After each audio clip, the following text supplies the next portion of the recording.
to provide more details as they become available, and we'll let you know how you can know about that in the moments to come. Thank you. Minneapolis is reeling after a deadly mass shooting at Annunciation Catholic School.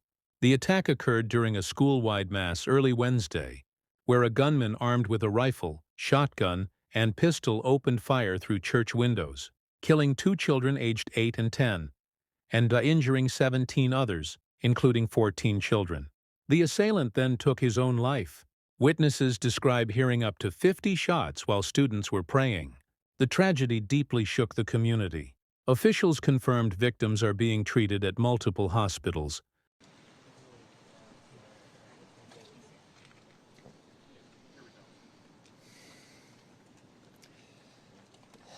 There are no words that can capture the horror and the evil of this unspeakable act. Children are dead. There are families that have a deceased child. You cannot put into words the gravity, the tragedy, or the absolute pain of this situation. We are a Minneapolis family. But to everybody out there, do not think of these as just somebody else's kids. Those families are suffering immense pain right now. Think of this as if it were your own.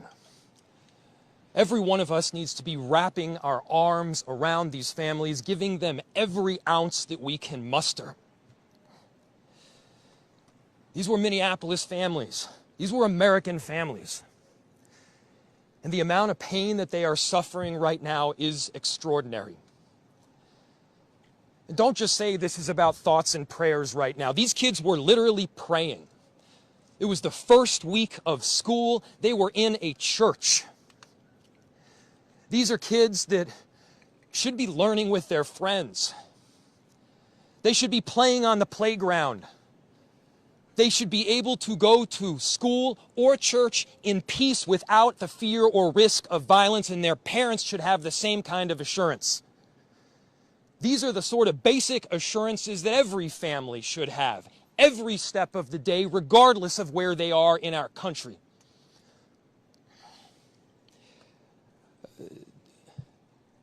I'm so deeply saddened, and I'm so sorry to the families that I know are suffering right now.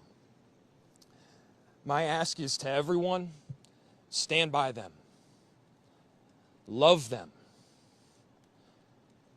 These families have forever been changed, and we've all been changed with them. We need to do everything possible to support them through this time. We have a family resource center that has been set up. I'm grateful for all of the law enforcement agencies from a number of different jurisdictions, all the different departmental support that we've received. They're going to be working tirelessly. There's also a family resource center that is being set up as we speak to make sure that we're there for everybody. Again, to the families that are suffering, to those that have experienced loss, I'm so deeply sorry. We're going to be with you every step of the way. We love you. This kind of act of evil should never happen, and it happens far too often. The chief will provide additional details.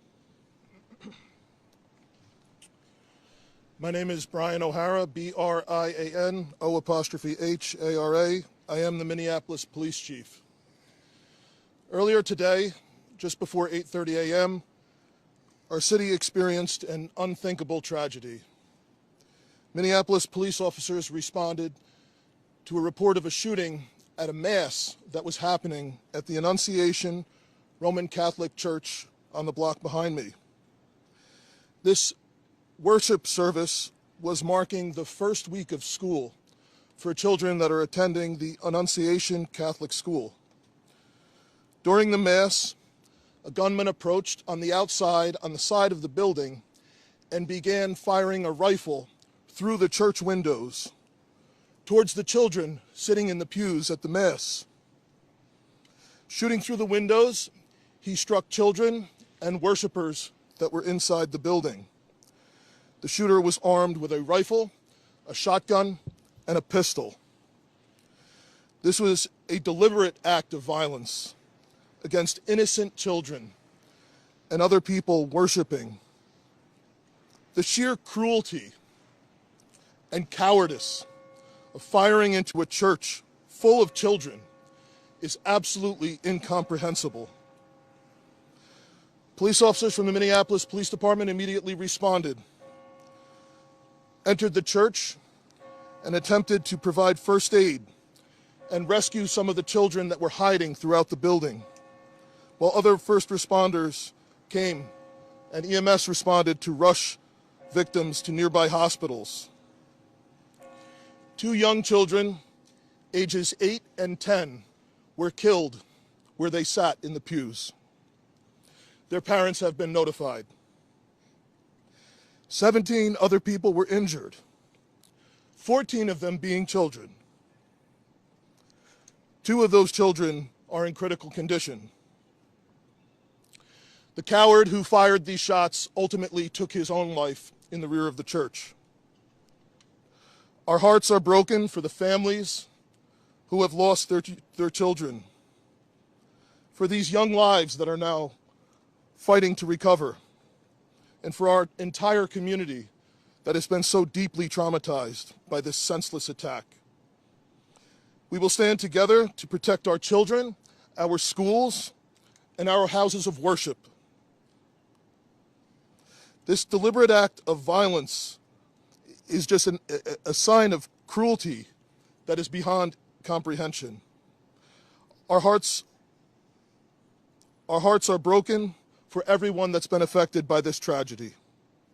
As we begin the difficult path of healing, I want the community to know this, that even in the face of such evil, the Minneapolis Police Department and all of our law enforcement partners stand with our community. We stand with these families and with this parish. We will continue to be here for you. With that, the investigation is obviously in its preliminary stages, and I will attempt to take some questions to provide further information. Chief, what can you tell us about the suspect in this case? How old was he? Any kind of motivation? Any notes or any other information that were left behind? So we were looking, the question was, what can be said about the shooter? We believe it is one suspect, a sole shooter. We believe he is deceased. He is in his early 20s, does not have an extensive known criminal history, and we are looking through information left behind to try and determine some type of motive. Yeah. How many kids attend this school? How many kids at the school? How many children? There were, I don't have an exact, the question was how many children at the school. There were dozens of children inside the mass at the time. I don't have an exact count. The children have been relocated into the school, which is where their families are reunifying with them. Reg. Other than the weapons, was the shooter a student, former student? Was he a former employee? Do we know that? The question was, do we know if the shooter was a former school employee or a former student? We don't have that information. Did he leave anything behind other than the weapons? There's a vehicle. The question was anything left behind? There's a vehicle that we believe that the suspect used that is being searched, and we will be conducting other searches related to this. Inside the parking lot here. Yep. There was some neighbors who said that the door to the church had been barricaded. Yep. Is that correct? So the question was, neighbors had said that the door to the church had been barricaded. The shooter approached on one side of the church building, and on that side, at least 2 doors, it appears there had been like a 2x4 placed. So not all of the doors around the building, but on the side where the shooter did fire. And on the outside. On the outside, yes. Were there any explosives that were found? The question was there any explosives? There were reports of that. There were no explosives or improvised devices that we found. I do believe there was one, I guess you would call it a smoke bomb, like not an explosive, but a sort of a firework that would release smoke. And which side of the building? North, south? The side that is closest to us, here, on this side. Yep. Any reason why it was also at these nearby homes? I don't have specific information on that I can release. The question was, is he dead from a gunshot wound? The answer is yes. We believe he took his own life in the parking lot. Was this outside or both inside that he was shooting? The question was he shooting outside and inside? He was absolutely shooting outside of the building, on the side of the church, inside through the windows. It appears he may have gone inside, but I don't believe we've located any casings inside the building. So I'm not certain if he fired also while inside. It appears, if not all, most of the shooting happened outside the building. Chief, is this shooting related to any other shootings that happened in the last So, 24 hours? yeah, Taylor's asking, is this related to any of the other shootings? This does not appear to be related to any other shooting in the city. Do you know approximately how many rounds were fired? The question was how many rounds. I would say it's in the dozens. We don't have an exact count. There's a sidewalk on the outside as well as a grassy area, so obviously we are going through and taking our time to process the scene. Was he firing just one weapon, like the rifle? The question was he firing one weapon? We believe he had fired all three. He had a rifle, a shotgun, and a pistol. Chief, was this individual licensed to conceal and carry?